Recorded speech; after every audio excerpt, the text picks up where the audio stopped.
여러분께서는 지금 경제학자 곽수중이 보는 새로운 시사, 곽수중의 뉴스 정면 승부와 함께하고 계십니다. 네, 정치하는 청년 주간 여의도를 진행하고 있습니다. 조금 전까지 더불어민주당 전국청년위 장경태 수석 부위원장, 그리고 바른정당의 이준석 노원병 당협위원장 두 분과 함께 국민의당과 바른정당 통합에 있어서의 어떤 여러 가지 변수들, 내용들 이야기했고요. 그다음 이슈가 남북 단일팀 바라보는 2030 세대의 민심 위반이라는 주제입니다. 그 앞전에 조금 3부 말미에 있었던 안철수 대표와 유승민 대표에 대한 통합 이후의 거취, 요 문제에 대한 두 분의 생각을 한번 들어보고, 젊은 청년들의 생각을 한번 들어보고 바로 요 주제로 가겠습니다. 어떻게 정리할까요?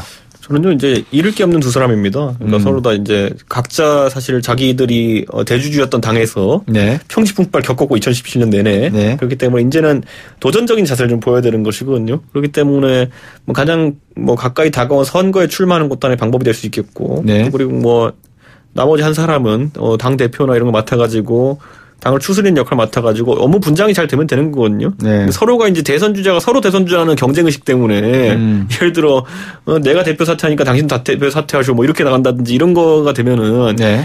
결국엔 가장 어려운 시기에 대장들이 안 나서는 상황이 나올 수 있거든요. 네. 서로 견제하다가 네. 그런 상황만 안 나오길 좀 기대합니다. 예, 장경태 의원 아무래도 이제 바른정당의 상황은 너무 당내 의원들이 떠나서 문제였고요. 네. 국민의당은 너무 붙잡아서 문제 아니었겠습니까? 제발 가지 말라고. 그래서 두 분이 어찌되었건 사실상의 분당 과정을 겪으면서 이 통합을 엮어내고 있는데, 결국 어찌되었건 지방선거 때 어떤 소위 제3신당이 네. 어떤 형식으로 후보로 착출하느냐가 정말 중요할 것 같고요. 그러면 이제 어찌되고 역할 분담하시게 될 텐데, 유승민 대표는 당권을, 그리고 안철수 대표는 서울시장 후보로 나온다고 했을 때 그 네. 역할 분담의 과정이 저는 좀 더 민주적인 선출 과정이 있을 수 있을까 하는 생각이 듭니다. 결국 또 한편으로는 그런 모습 자체가 사당화로 비춰지지 않을까, 그런 건 우려스럽습니다. 그러니까 안철수 대표가 이제 사실 대선 때 보면은 네. 본인이 기대했던 것보다 성적이 좀 못 받았다는 인식을 갖고 있는 것 같아요. 그런데 예. 안철수 대표의 항상 선거 지금까지 보면은 예. 제가 안철수 대표랑 지난 총선 때 붙어보지 않았습니까? 예. 근데 그 당시에도 보면 이제 민주당 지지자들이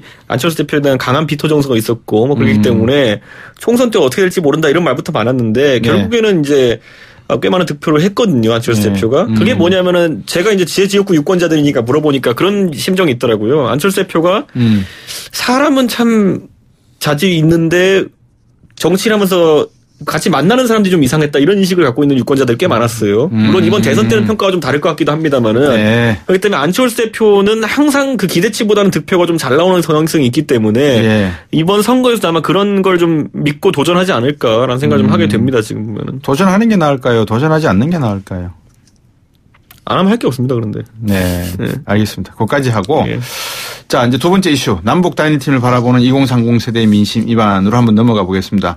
이게 오늘 화제가 된 검색어가 평화올림픽, 평양올림픽, 평양평화, 이게 두 개인데, 문재인 대통령 지지자들과 그 반대하는 입장을 가진 누리꾼들 사이에서 이 검색어 순위 경쟁을 막 하고 있는 것 같아요. 색깔론으로 번진 이 평창올림픽 참 좀 씁쓸한데, 바흐 IOC 위원장도 간접적으로 이 문제에 대해서 불만을 표명했고, 평양올림픽 논란에 대해서 바흐 위원장이 평창 겨울올림픽을 열심히 준비해온 사람들에게 무시하는 발언이다라고 따끔하게 이야기를 하면서 앞으로 이 정치적 논란을 좀 없앴으면 하는 바람이 있었는데, 어떻게 보십니까, 두 분은? 참 이름 가지고 애들도 아니고 참 장난치는 게 너무 우스운데요. 네. 평창, 평화, 그리고 평양, 이런 이름 어감 비슷한 거 가지고 하는 건데, 사실 네. 저도 경태지만 명태, 동태, 황태 이런 별명이 많이 있었습니다. 그래서 이 비슷한 단어 가지고 하는 건 정말 너무 안타깝고요. 네. 또 한편으로는 아직도 수구 세력이 이런 색깔론을 이용하려고 한다는 게 너무나 안타깝습니다. 네. 결국 정쟁과 국격을 거래하자는 건지 이런 것들을 아직도 정신 못 차렸는가 싶고요. 반대에도 근거가 있어야 되는데요. 그 근거가 뭔지, 그리고 뭘 반대하는지를 모르겠습니다. 북한의 참가를 반대하는 건지요, 아니면 성공적인 개최를 반대하는지 모르겠는데, 결국 북한의 참가는 결정적으로 세계적인 선수들이 선수들을 안심하고 참여시킬 수 있는 가장 확실한 카드입니다. 이렇게 분명하고 확실한 카드를 왜 자꾸 포기하려고 하는지 그건 정말 이해할 수 없네요. 그러니까 네. 그거를 이제 이분법적으로 이해해가지고 북한의 참가를 반대하느냐 뭐 이렇게 해버리면은 그것도 제가 봤을 때는 여당 쪽에서 너무 사안을 단순하게 보고 있는 것 같고 북한이 참여해가지고 만약에 이것이 우리가 당면한 이제 안보 위기 상황을 좀 해소하는 도움이 된다 그러면은 네. 당연히 국민들 모두 다 원할 겁니다. 근데 지금 북한이 항상 그래왔던 것처럼 예전에 지난번에 2002년 월드컵 때는 서해교전이 일으키지 않았습니까? 네. 그랬던 것처럼 아무리 스포츠 이벤트를 평화적으로 치르려 한다 하더라도 북한은 자기 나름대로 꿍꿍이가 있는 겁니다. 그렇기 때문에 이번에도 보면은 현송월 씨 내려온다 그랬다가 전날 갑자기 안 나온다 그랬다가 뭐 적극 협조하겠다는 분위기를 보여주는 게 아니에요. 지금 봤을 때는 가장 대표적으로 자기들 건군절 날짜를 2월 8일로 조정해서까지 평창 전날에 열병식을 거대하게 하겠다고 외교 사절까지 부른다는 거 아닙니까? 그러니까 네. 저는 이런 걸 보면서 이런 부분 우리는 같은 경우 생각해 보세요. 우리 문재인 대통령께서 큰 결단을 내리셔가지고 한미 연합훈련이라는 걸 연기시키겠다는 결정까지 한 거예요. 네. 그 취지는 뭐냐면은 훈련인데도 불구하고 이것이 군사적 긴장을 불러일으킬 수 있기 때문에 우리는 이렇게 한다 했는데 네. 열병식은 뭡니까? 최신 무기를 과시하는 것이고 군사력을 과시하는 행사입니다. 핵열병식입니다. 네. 그거를 거기다가 2월 8일 날 평창 개막 바로 전날에 하겠다는 거는 네. 이 의도를 어떻게 받아들여야 됩니까? 우리는 연기할 거 다 연기해 줬는데 네. 걔네는 없던 일정도 만들어가지고 2월 8일에 하겠다는 거 아닙니까? 네. 그런데 이런 것에 대해서 정부에서 명확하게 지적을 했는지 모르겠지만은 아직까지 북한이 그 의사를 거둬들이지 않고 있지 않습니까? 네. 그러니까 저는 이런 부분 당당하면서도 아까 말했던 것처럼 뭔가 얻어내는 게 있는 평화적으로 얻어내는 게 있는 그런 대북 협상이 됐으면 좋겠다는 생각이 듭니다. 네, 장영태 부위원장. 뭐 일단 저는 참여 자체에 대해서 일단 환영해야 된다고 생각하고요. 그 상황에서 내부적인 어떤 군사적 고려들, 옵션들이 있다고 보는. 하지만 그럼에도 불구하고 트럼프 대통령이 문재인 대통령의 외교적인 노력 그리고 이 평화 협상에 대한 의지 그리고 그 이 진정 과정에 대해서 100% 공감하고 또 적극 지지한다고 하지 않았습니까? 그리고 이런 상황에서 국제적인 공조가 일정하게 이루어지는 상황에서 이루어지는 이 평화 올림픽에 대한 추진은 당연히 국내적인 정쟁으로 이끌어갈 것이 아니라 국제적인 관점에서 그리고 평화적인 관점 그리고 올림픽 정신을 이해하고 계승한다는 점에서 꼭 이루어졌으면 좋겠습니다. 그러니까 저는 이런 게 있어요. 그러니까 단일팀 같은 것도 우리가 안 해본 게 아니거든요. 네. 과거에 여러 스포츠 이벤트에서 많이 해봤고 예. 예를 들어 이런 것을 했을 때 항구적인 결과가 남느냐에 대해 가지고 국민들이 이제 그 경험한 효과가 있는 거예요. 예. 이 스포츠 이벤트는 잠깐이지만은 북한의 어쨌든 안보 위기에 대한 어떤 접근이라는 거는 상당히 영속적으로 이루어져 왔다. 예. 우리 기억나지만은 김대중 대통령께서 처음에 그럼 그 전에 정주영 회장이 처음에 소떼 방북하고 이럴 때 보면은 예. 저도 중학교 고등학교 때 그때 보면은 야 진짜 통일에 가까워지는구나라는 생각을 가지고 많이 봤었거든요. 예. 근데 소떼 방북하고 그다음 김대중 대통령 다녀오시고 그 이벤트와 감동은 있었지만은 그 다음에 이제 오는 것은 결국에는 군사적 도발이었거든요. 네. 그 다음에 그러다 보니까 국민들이 체득 효과가 있지 않습니까? 그러다 보니까 노무현 대통령께서 그 다음에 다시 한번 그 정상회담 때 방북하셨을 때는 저도 그냥 평가하자면 그 당시에 김대중 대통령 갔다 오신 것보다는 좀 감흥이 덜했습니다. 솔직히 말하면은 단일팀이라는 것도 그런 겁니다. 우리가 시드니 때도 해보고 많이 해봤지만은 네. 이게 한 번 이벤트를 통해 가지고 영속적인 결과가 나타나지 않는다는 걸 우리 국민들이 체감했기 때문에 네. 이 이벤트를 위해 가지고 우리가 국격을 내줄 필요가 있느냐 아니면 너무 저자세로 협상할 필요가 있느냐 이런 네. 지점을 보고 있는 것이기 때문에 네. 제가 봤을 땐 좀 더 새로운 어떤 이벤트를 하든지 네. 아니면은 이번엔 좀 그래도 북한이 상호주의적으로 뭔가 얻어낼 수 있는 형태로 접근을 해야 되지 않나 싶습니다. 뭐 일단 군사적 도발이라고 하는데요. 사실 뭐 민주정부 10년간 소위 98년부터 2007년까지 뭐 북한이 무기를 개발했느냐 그건 아니고요. 94년도에 다들 기억하시는 핵위기가 있었고 사실상 재래식 무기나 미사일의 어떤 핵실험은 어느 정권에서 핵 위기가 그러니까 핵실험을 노무현 정권 기술력의 발전에 따라서 네. 그 2000년대 초반에 가능했던 거고요. 결국 핵실험을 시작한 단계는 그렇다면 노태우 정권이라고 말할 수 있는데 그걸 노태우 정권이 북한을 비호한 거라고 말할 수 없지 않겠습니까? 그리고 미사일의 사거리라든지 혹은 재래식 무기의 발전은 70년대 그럼 박정희 정권이 북한을 도와준 겁니까? 그런 건 아닙니다. 결국 북한과 대한민국이 결국 따로 떨어져서 결국 군사적인 어떤 강화를 추진하다 보니까 이런 문제가 그 시기적으로 맞물린 것뿐이지 어떤 뭐 민주정부가 잘못했다 책임론을 전가하는 건 좀 약간 낭설이라고 봅니다. 그럼 이번에 평창올림픽 끝나면 대북 인도적 지원하겠다는 강경화 장관의 입장을 이런 것을 동의하십니까? 그러면 일단 평화무드와 대화 협상이 이루어지고 있다 보고요. 결국 이 스포츠를 매개로 한 이 평화에 대한 진전이 결국 앞으로 향후의 군사적 도발이나 갈등, 긴장 관계를 좀 완화하는 데 도움은 될 수 있다고 봅니다. 아니, 대북 인도적 지원하겠다는 거는 제재를 그만두겠다는 거거든요. 그거는 국제적인 관계로 이미 유엔 결의안이 나왔기 때문에 유엔 차원에서 해동이 이번에 돼야 강경화 장관이 캐나다 가서 이제 외무부 장관 얘기하면서 이제 뭐 미국, 일본, 뭐 영국 다 반대했는데 혼자 이제 대북 제재를 풀겠다는 취지로 얘기한 거 아닙니까? 대북 인도적 지원하겠다고 한 거 아닙니까? 그랬다가 거부당하지 않았습니까? 그러면 국제적 공조틀을 깨겠다는 건지 좀 더 위험해 보이거든요. 근데 밴쿠버에서 있었던 강경화 장관이 가서 유엔 참전국가의 협의 논의 과정에서는 모든 하나같이 한 목소리를 냈습니다. 결국 문재인 정부의 평창 올림픽에 대한 평화 의지는 모두가 다 적극적으로 지지한다라고 했기 때문에 결국 이 평창 올림픽 기간 중에 우리가 얼만큼 얻어낼 수 있는가에 대한 부분은 아마도 우리 진짜 전 국민이 얼만큼 노력해서 이 평창 올림픽의 성공적인 개최와 그리고 북한 선수들과의 어떤 신뢰관계, 북한과의 이 남북 협력과의 협상 과정에서의 노력들 그런 것들이 더욱더 중요하다고 봅니다. 정확하게 전달하자면 평창 올림픽을 성공적으로 하기 위한 노력에는 모두가 지지를 보내지만은 북한에 대해서 인도적 지원을 빌미로 제재를 중단하는 것에는 다 반대했습니다. 질문을 제가 하나 드릴게요. 두 분에게. 성공한 평창 올림픽이라고 하셨는데 무엇이 평창 올림픽이 성공했다고 할 수 있습니까? 어떻게 돼야지만.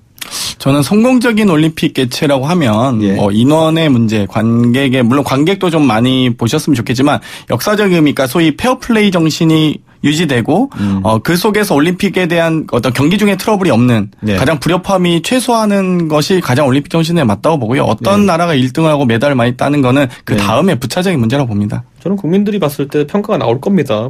국민들의 평가는요. 평창 올림픽이 지난 다음에 국민들에게 여론조사로도 나오고요. 여러 가지 경로로 나올 겁니다. 근데 지금 시점에 봤을 때는 뭐 정부가 열심히 노력하는 건 부인할 수 없겠지만은 그거 외에도 약간 불안 요소들이 있지 않습니까? 러시아 팀이 동계올림픽인데 다 못 오는 것처럼 이런 것처럼 그건 정부 외적인 변수인데도 불구하고 그렇죠. 이걸 잘 극복하기 위해서는 국민들의 힘을 모아야겠죠. 그런데 여기에 안타깝게 어쩌다 보니까 북한이 오느냐 마느냐 현성월 씨가 공연을 하느냐 마느냐가 성공의 조건처럼 돼버렸는데 이건 우리 관점에서 보는 것이 국제적인 관점에서는 크게 의미 있는 그런 건 아닙니다. 이준석 위원이 제 질문에 뭐랄까요 답을 성공한 올림픽에 대한 의미를 좀 더 이렇게 명확히 말씀해 주셨으니까 물론 뭐 장경태 부위원장 뜻도 충분히 이해들 됩니다. 제가 이제 좀 비유가 적당하지 않지만 이렇게 한번 여쭤볼게요. 만약에 지금 노원구의 당협위원장이신데 다른 인재를 초치하기 위해서 다음 보궐선거에 다른 분을 당협위원장으로 초치하고자 하니 이준석 의원 이번에 양보 좀 하시오 하면 어떻게 하시겠습니까? 그거는 정치인은 그런 건 양보 안 합니다. 그거는 본인이 예를 들어 출마하기 위한 기회 자체를 박탈하는 것에 대해서는 물론 제가 만약에 합당한 분이 온다고 생각하면은 경선해 봅시다 정도까지는 제가 얘기하겠죠. 경선해 봅시다. 장경태 부위원장은 어떠십니까? 만약에 장경태 부위원장이 이 한 지역구에 출마하는 경선에 승리한 상태에서 내정자로 되어 있는 상태에서 당에서 인재를 초치를 하는데 이쪽에 다른 분을 한번 해보고 싶다. 어떤 분이 오시냐가 더 중요할 것 같은데요. 결국 사회적인 지위 혹은 어떤 신망 있는 분 그리고 거기에 대한 존경심이 있다면 당연히 전략 공천을 통해서 올 거기 때문에 그런 부분은 기본적인 공천 과정과 또 다른 부분이라서 그 부분은 아마 충분히 협의할 수 있을 것 같습니다. 8037번님 북한이 참여함으로써 국제적으로 흥행에는 일단 성공한 거라고 봅니다. 0842번님 북한 참여는 좋은데 우리 선수가 피해보는 건 아니라고 봅니다. 더욱이 사전 협의 없이 정치계에서 일방적인 것이기에 이거는 아니라고 생각이 됩니다. 0842번님 덧붙여서 성공적인 올림픽은 스포츠로만 무리 없이 진행된 거라고 생각합니다. 북한의 참여 여부와는 상관이 없는 거 아닌가요? 이렇게 이제 말씀을 하셨습니다. 여러분들의 생각이니까 보내주시면 제가 읽어드리겠습니다. 자, 제가 방금 두 분께 좀 이상한 예를 드렸던 이유는 2030 세대분들이 화가 좀 나셨어요. 비트코인으로 일단 좀 문재인 정부에 실망을 한 다음에 문재인 대통령이 기회는 평등하고 과정은 공정하고 결과는 정의로워야 한다. 이렇게 대선 때도 강조를 하셨는데 이게 아닌 것 같다. 그러다 보니까 지금 대통령 지지율까지 좀 흔들리고 단일팀 발언을 했던 국무총리가 사과를 했을 정도로 젊은 층들이 반발을 하고 있는데 이게 전반적인 현상입니까? 아니면 일부 젊은 층들에 대한 어떤 인상입니까? 어떻습니까?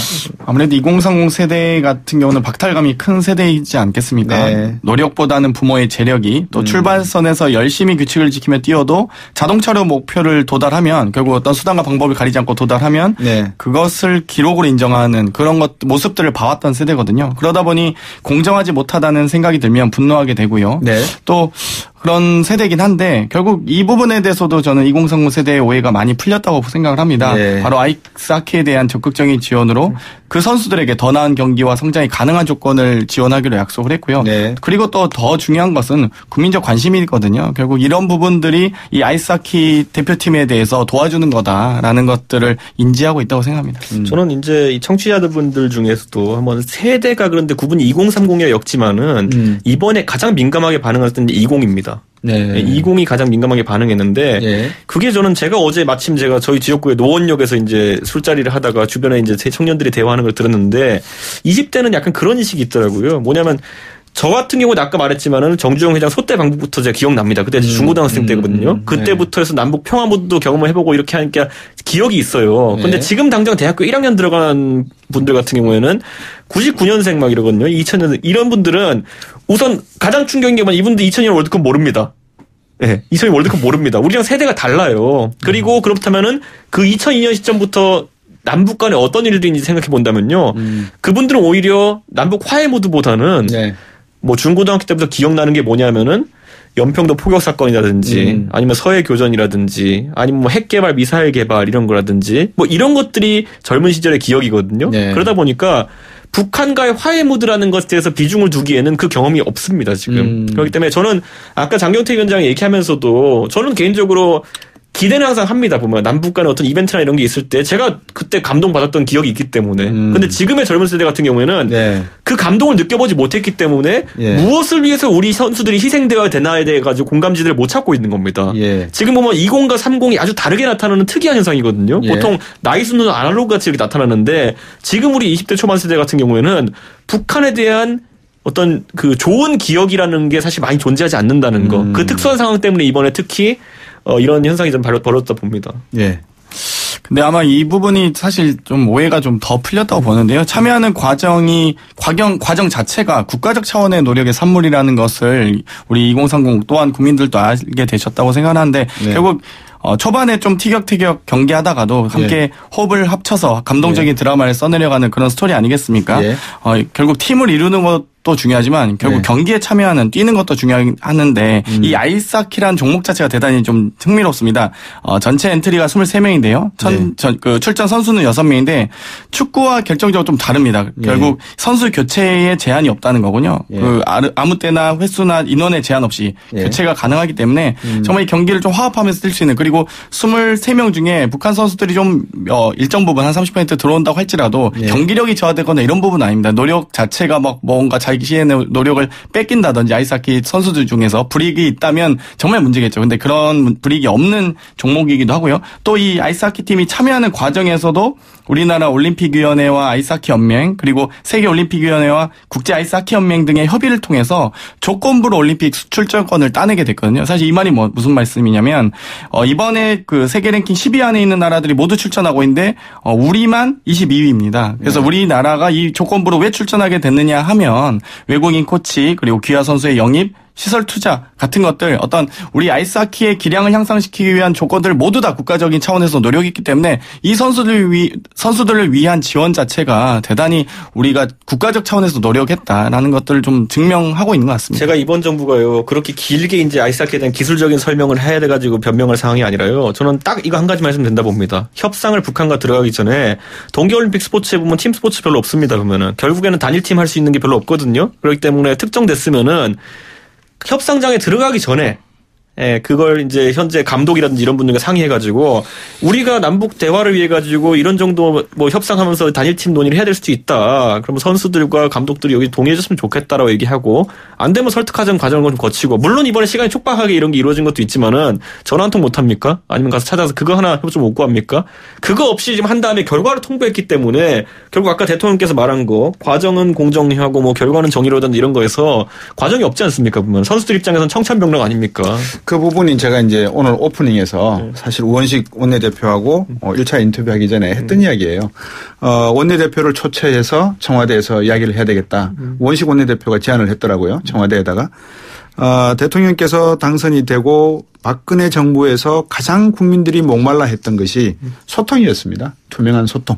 그러면 이런 중차대한 남북관계의 일은 청와대에서 전략적이고 정책적인 부분, 민감한 부분이 많이 있겠지만 최소한 야당 원내대표분들과는 이야기를 해서 정부가 가고자 하는 방향 그리고 방금 말씀하셨지만 4년 8년을 이 올림픽을 위해서 준비해온 선수들에게는 사전적으로 이야기를 했었으면 저는 옳지 않나. 그게 기본이지 않나라는 생각을 했습니다. 그러니까 이런 게 있는 거죠. 지금 보면 엔트리 확대하겠다부터 시작해가지고 사후적인 대책들이 나오지 않습니까? 네. 만약 그런 움직임이 처음부터 기획 단계에서부터 예를 들어 IOC랑 협의가 되고 이랬다면은 뭐 더 이상 바랄 나위 없겠죠. 조금 뭐 과정이 좀 더 뭐 부표현대로라면 공정할 수 있지 않았나 생각하게 됩니다. 알겠습니다.